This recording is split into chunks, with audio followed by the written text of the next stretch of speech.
Hello Orchid friends, how are you? Welcome back to my channel. If this is your first time watching my video, my channel is all about orchids. From what orchids I have, how I grow them, my thoughts on certain orchid topics, to what orchids in my collection are blooming, etc.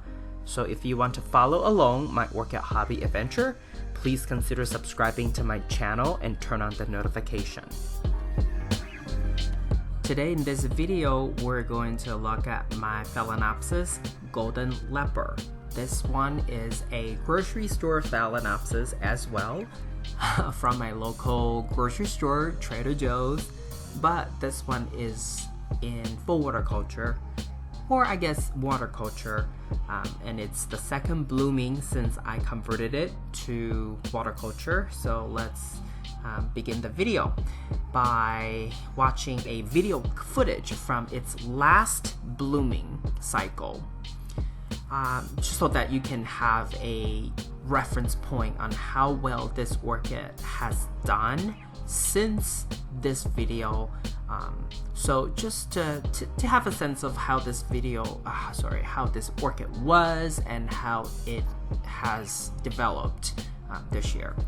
So as you can see here, last year or last time before, I kept the water level to about a third of its, bottom third of its roots, submerged in water, and that worked pretty well.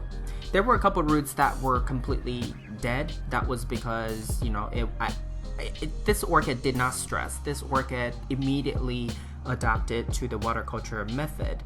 Those two roots were really old roots that just simply died off on its own. So it was growing while those roots were dying. It was also putting out new roots and in water. And at the time, I would soak this orchid continuously for 5 days and then give it to 1 or 2 dry day.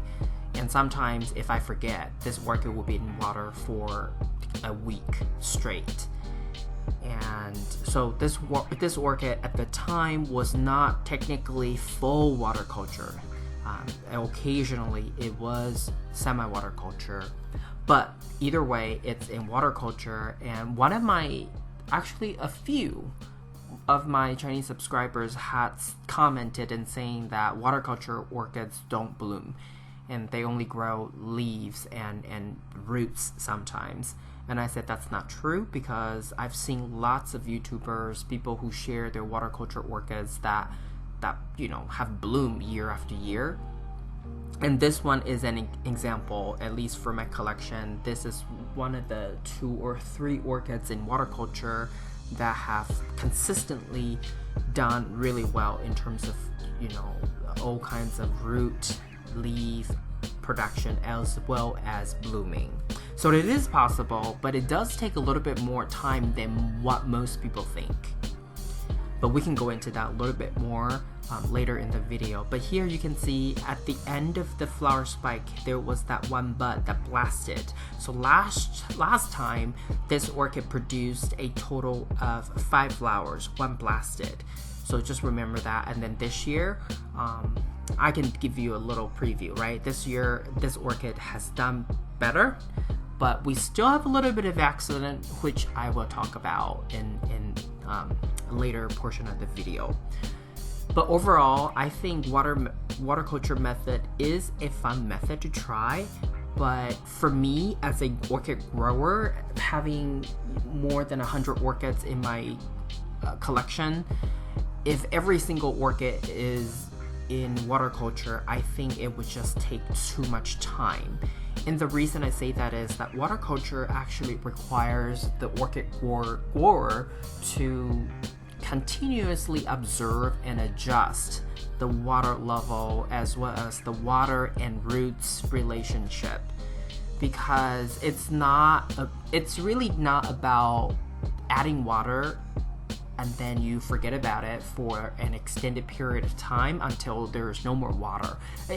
Some people may think that's how it works, but it's actually not how it works, because water culture, sometimes even if a well-established water culture orchid in water, sometimes the roots would somehow all of a sudden start to go down hills. And if you don't realize that quickly enough, you're going to end up with an orchid in water culture rotting its roots. Anyway, so this year it had 2 bud blasts, and it was the first 2. And the reason was I was away for business for I think 10 days, and when I came back, the first 2 blasted. And then I went back and looked at the weather. I realized that I only had heat on, but then there was that one day that was really cold, and then the next day it was extremely hot. So there was no cold AC to cool the temperature, to keep the room cooler. So it was actually due to high heat that these 2 buds blasted, and then it quickly came back down to the cold winter temperature, which my heater would be on if it's cold enough, right? So there was heat programmed to keep the room temperature consistent, but there is no AC because I could only program one or the other. I can't do both.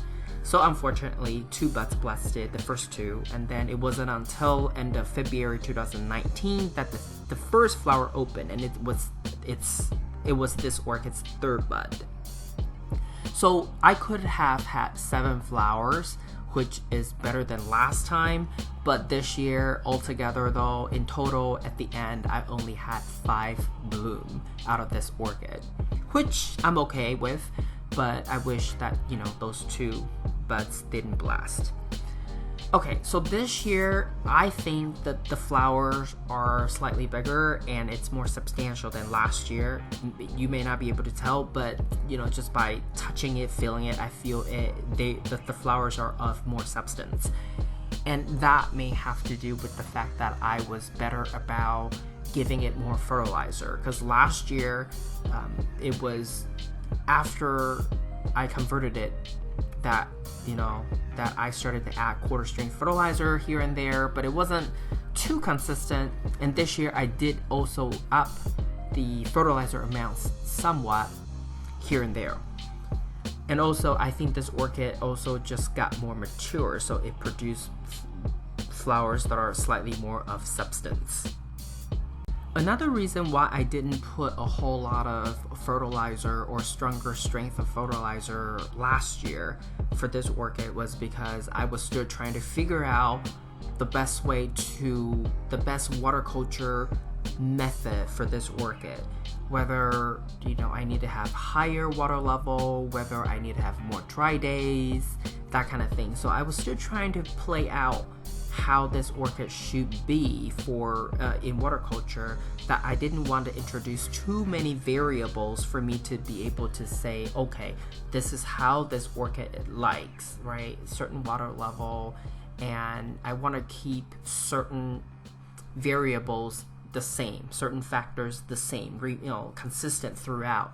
And this year, I pretty much figure out that this orchid actually enjoy lower water level, that I started to keep water level on the lower side, but then I up the fertilizer. And some of the roots probably look a little weird to you. Some are older roots that have already died off, but I am still gonna keep it as is until the flowers are completely gone, that I would take this orchid out and trim off the dead roots.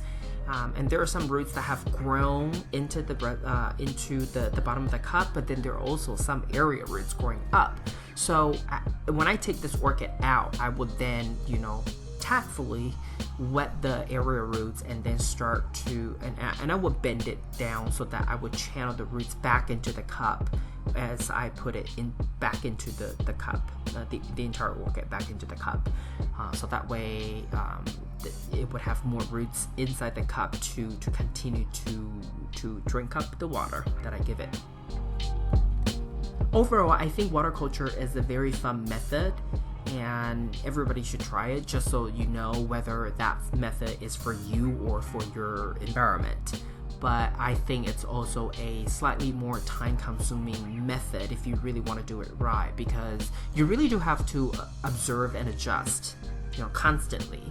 So It's a fun method and you should definitely give it a try, but I think right now I only have about less than 7 orchids in water culture altogether.